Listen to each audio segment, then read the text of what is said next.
এটা সবসময় আপনারা মনে রেখেছেন, ছেলেকে বড় করতে চান। বড় মানে কিরকম? বড় ডাক্তার হবে, বড় ইঞ্জিনিয়ার হবে, হয়েছে, কিন্তু কিরকম বড় হলো? ভক্তমণ্ডলী, বড় ডাক্তার 1000 টাকা কেন 2000 টাকা ভিজিট দিলে তবে আপনার হাতটা ধরবে। যদি 2000 টাকা দিতে না পারেন ওই ডাক্তারবাবু আপনার হাতটা ধরবে না। তার মানে কি হলো?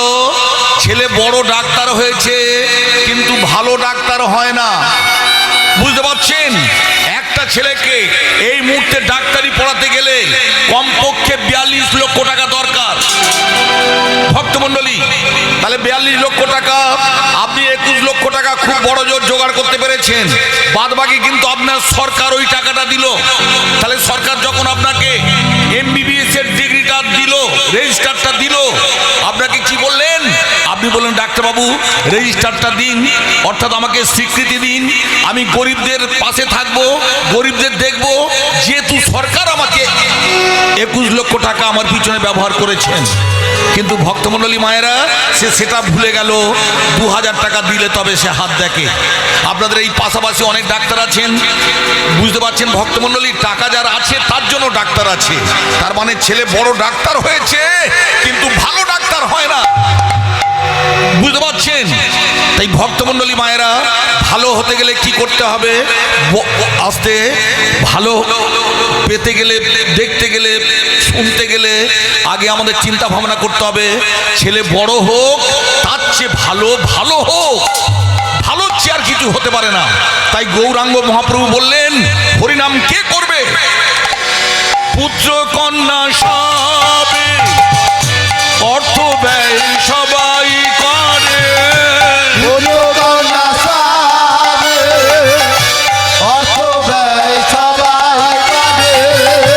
ধর্ম কর্মে নাহি মাত্রলে,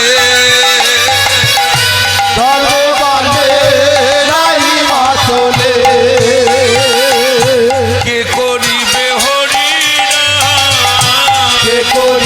হরিনাম, পূর্বে গোরার মনস্কার,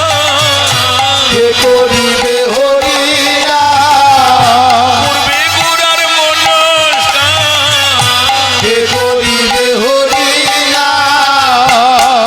ভক্তমণ্ডলী মায়েরা, সে শিক্ষার কোনো মূল্য নেই। আপনার সন্তান উচ্চ শিক্ষিত হলো, মা বাবার ভাত কাপড় বন্ধ করে দিল, বাড়ির বউটার আজকে যা ক্ষমতা মা বাবার সেই ক্ষমতা নেই, এই শিক্ষার কোনো মূল্য আছে? তাই আপনাদের শাস্ত্র কি বললেন? যস্য নাস্তি স্বয়ং প্রজ্ঞা শাস্ত্রং তস্য করতি কিম লোচনা ভ্যাংবিহীনস্য দর্পণ কি করিষ্যতি। তার মানে হলো একটা অন্ধের কাছে আয়নার কোনো মূল্য নেই। তাই উচ্চ শিক্ষিত হয়ে যারা মা বাবাকে ভাত কাপড় দিল না, ভক্তমণ্ডলী মায়েরা, মা বাবা বৃদ্ধাশ্রমে পড়ে আছেন, তাদের কি মূল্য আছে? আরো ভালো করে শুনে রাখুন ভক্তমণ্ডলী মায়েরা, যারা ভগবানকে আসতে, মা বাবাকে ভালোবাসতে পারে না, তারা ভগবানের কাছে যেতে পারবে না। কেন? মা বাবা হলো প্রাইমারি স্কুল, আর ওই ভগবান ওটা হাই স্কুল। তাই ভগবানের কাছে যেতে গেলে ভক্তমণ্ডলী মায়েরা মা বাবার সেবা করতে হবে।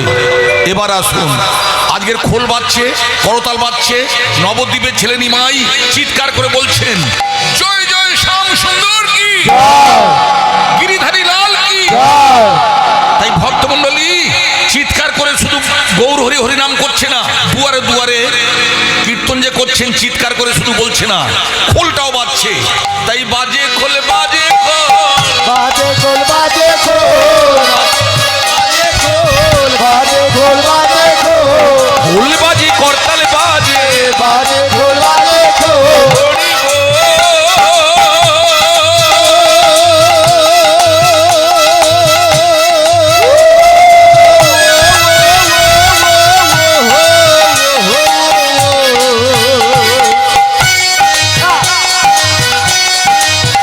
হরি হরি বল।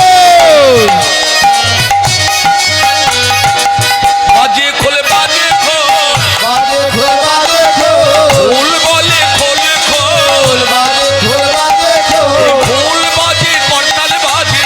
বাজে খোল, বাজে খোল। ভক্তমণ্ডলী মায়েরা, আজকের হরিবাসরে দুটো খোল এসেছে। একটা খোল চামড়া মাটি দিয়ে তৈরি, জ্বালা ভাঙলে খোলা, এর মধ্যে কিচ্ছু নেই। মাটি আর চামড়া দিয়ে তৈরি। এই খোলটা হরিবোল বলতে পারে। আর এই যে একটা খোল দেখতে পাচ্ছেন ডাবরা মতো, এর নাম দেহ খোল। এ হরিবোল বলতে পারে তো? লক্ষ্য রাখুন, দুটো খোল দু জায়গায় থাকে। এই খোলটা শ্রীখোল। ও কোথায় থাকে?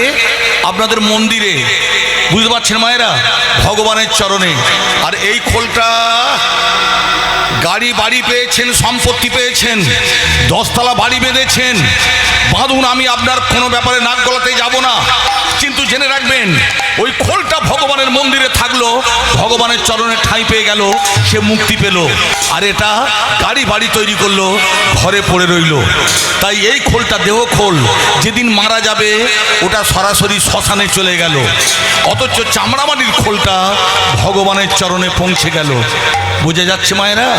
তাই এবার আপনারা বলুন, এই পৃথিবীতে যে জন্মগ্রহণ করেছেন, হ্যাঁ, ভগবানের চরণে ঠাঁই না পেলে আবার 84 লক্ষ যোনি পার হতে হবে। বুঝতে পারছেন ভক্তমণ্ডলী মায়েরা?